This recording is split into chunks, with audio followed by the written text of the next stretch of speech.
Safi kabisa, kwema. Uko vizuri? Niko vizuri kabisa. Bwana, mimi Zidane Sereri nimeanza kumsikia Dodoma Jiji pale. Sawa. Ndo nimeanza kumsikia pale Zidane, yes. Umewika kweli pale. Labda una story behind na Dodoma Jiji?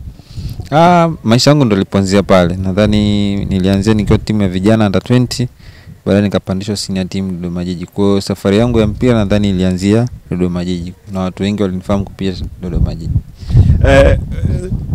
Nani yako ya kwanza kupanda kwenye timu ya wakubwa ya Dodoma Jiji? Ulijisikia vipi kwa mara ya kwanza kushiriki kwenye timu ya wakubwa ya Dodoma Jiji? Kwanza kabisa nilijisikia vizuri, na naweza nikasema kwamba namshukuru sana kocha ambaye alikuwa kipindi cha senior team, ambaye alikuwa ni Masudi Juma Irambona. Yes, kocha zamani wa Simba Sport Club. Na nadhani yeye ndo alianzisha safari yangu hii ya mpira mpaka kufikia hapa. Na yeye ndo alinipa nafasi na aliniona kipindi nikiwa Dodoma Jiji under 20 na kanipandisha senior team. Nadhani siku ya kwanza baada ya kupandishwa senior team, of course niliona kama ndoto, kwa sababu unajua sisi tukiwa chini tunatamani na sisi tufikie level ambayo kaka zetu wamefikia. Kwa nakumbuka ilikuwa ni mechi ya kirafiki kati ya timu ya vijana ya under 20 na senior team. Kwa upande nikaonekana, mwalimu akaniambia bana, njoo uanze kufanya mazoezi na senior team. Kwa nadhani kwangu nijisikia faraja, nikasema hii ndo nafasi ambayo nilikuwa nikisubiri kwa muda mrefu, na niliweza nikaonyesha, nikapambana, baadaye nikaaminika na nikaanza kucheza senior team. Na moment gani kubwa ambayo unaikumbuka ndani ya Dodoma Jiji kabla hujaanza Azam FC? Moment kubwa naweza nikaikumbuka ni michango pia ya kwanza kucheza nikiwa na kikosi cha Dodoma Jiji, kwa sababu nilipewa nafasi. Nakumbuka michango ya kwanza ilikuwa ni dhidi ya Coast Union, ambayo nilianza ni first 11, kwa sababu unajua kuaminiwa umepanda senior team alafu mechi yako kwanza unaanza. Unajua wachezaji wengi labda ambao hujao kucheza ligi kuu mara nyingi unaweza kaambo kutokea labda dakika 10 dakika 5, lakini mwalimu aliniamini Masudi Juma Irambona na akanianzisha mechi dhidi ya Coast Union, mechi ngumu away. Kwa hiyo ni moment ambayo nikumbuka sana, kwa sababu ndio ilikuwa mechi yangu ya kwanza kucheza ligi kuu. Na Zidane umeanza kuimbwa Tanzania, hasa ukiwa Dodoma, na kiukweli moja kati ya mwandishi ambaye nilikuwa na kuona na nilikuwa na tabiri kwamba hautadumu sana Dodoma Jiji baada ya mimi kuanza kukufuatilia ni mimi hapa, na moja kwa moja nikakuona umeingia Azam FC. Kwa kiasi kikubwa sana Zidane, unakutana na pressure gani nje ya uwanja? Kwa sababu kwa sasa hivi Watanzania wanakutolea macho kweli kweli.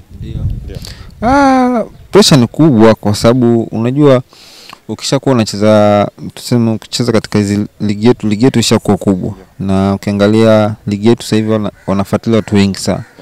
Kwa hiyo ukishakuwa machoni mwa watu, manake lazima kuna pressure fulani unakuwa unayo, kwamba naangaliwa na watu wengi na watu wengi wanatazama. Kwa hiyo kila siku lazima niwe bora, ili kwamba kesho nishokutwa nisi nikaongosha mashabiki zangu ambao wananitegemea.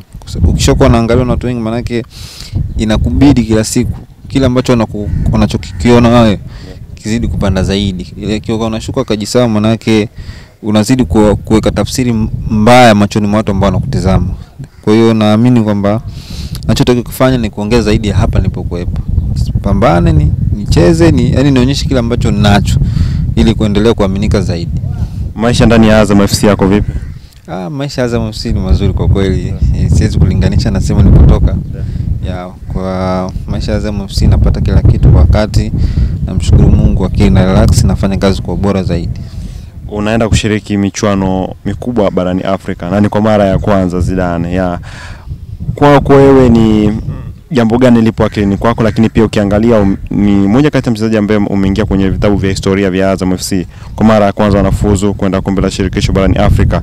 Umepanga kufanya makubwa gani, na kipi kipo kichwani kwako baada ya kuona umefuzu kwenda hatua ya makundi kombe la shirikisho barani Afrika? Kwanza kikubwa ningependa kwanza kumshukuru Mwenyezi Mungu.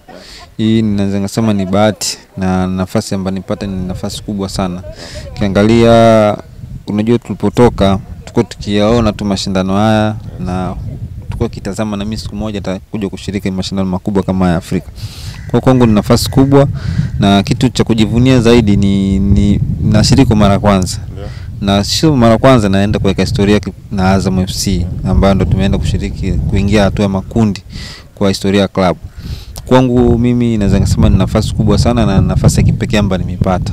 Kitu kikubwa ambacho kinanijia akilini ni najiona kwamba naweza kupitia mashindano haya naweza nikajitangaza zaidi kimataifa, kwa sababu sasa hivi unacheza ligi kuu, watu washakufahamu Tanzania, wameshajitangaza kitanzania. Kwa nadhani ni nafasi ya mimi sasa kwenda kujitangaza zaidi kimataifa. Nadhani unafuatilia ligi mbalimbali nje na ndani ya Afrika. Lengo lako zaidi ni kwenda kucheza labda kwenye nchi gani? Na unaona ni nchi gani ambao unaona ni yes, nikienda labda sehemu fulani inaweza ikawa rahisi kwangu kutoka? Mimi naweza kusema kwamba ya mbeleni Mwenyezi Mungu ndo anajua. Kwa hiyo mimi waga sipendi kujipangia kwamba nitaenda kucheza sehemu fulani, kwa sababu before hata kuja kucheza Azam nadhani sikusema mimi nataka nikacheze Azam. Ile ni mipango ya nini? Ya Mwenyezi Mungu. Kwa hata nilipokuwa Dodoma Jiji Mwenyezi Mungu ndo alinipangia. Kwa naamini kumtanguliza Mwenyezi Mungu kwa njia ambayo anatuelekeza, naamini kwa uwezo wa Allah tutafika ambapo mwenyewe natamani kufika. Lakini kusema nchi fulani natamani, siwezi kusema, kwa sababu siwezi kusema kwamba ni mpango wa Mwenyezi Mungu, kwa sababu mimi kazi yangu inaniamuru kucheza popote ambapo. Kikubwa ni unaangalia maslahi na unajua kabisa naenda kufanya kazi. Kwa soka letu tunavyolifahamu na uwezo ambao ulikuwa unaonyesha Dodoma Jiji, sio siri kwamba Simba na Yanga nao walikutolea macho. Hiyo tetesi zilikuwepo, hazikupingika, ni kweli kuna tetesi hizo, lakini namshukuru Mwenyezi Mungu na pia namshukuru familia yangu na watu ambao walikuwa wanasimamia, walinipa utulivu wa akili na mimi pia nilipata utulivu wa akili. Nadhani nilipopata nafasi ya kujiunga na Azam FC nikasema ndio sehemu sahihi pia kwangu.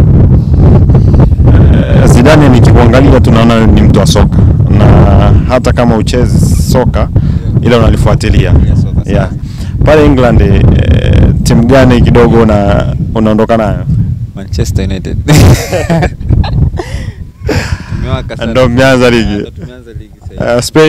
Spain Real Madrid. Hongera sana. Nashukuru sana. Bundesliga Bayern Munich. Okay. Pale Manchester United labda unipe, kwa sababu unafuatilia soka, kitu gani kilikuwa kinasibu mashetani wekundu? Upepo tu. Unajua kuna kipindi unapitia upepo mbaya, yani kila unachokifanya kinakuwa kibaya. Nadhani unaona sasa hivi mechi 3 mfululizo tumeshinda. Kwa hiyo kuna muda upepo unakuja mzuri afu unapotea. Ukiangalia hata wasimu wetu Liverpool sasa hivi wanapitia kipindi kigumu pia. Wananyua alianza vizuri. Kwa hiyo yani mpira sometimes unakuwa na upepo. Kuna kipindi inaweza kukupitia upepo mbaya mpaka mkaanza kujihisi tuna tatizo gani. Kwa hata Manchester nani upepo tu ambao umetupitia, lakini naamini tutarudi katika nyakati nzuri na tutafanya vizuri. Tumalize na ile Zidane, umepitia momenti gani ambayo hutaki kuipitia tena kwenye maisha ya soka? Maisha yangu ya soka nipitia momenti, tuseme niliwahi kupitia momenti ya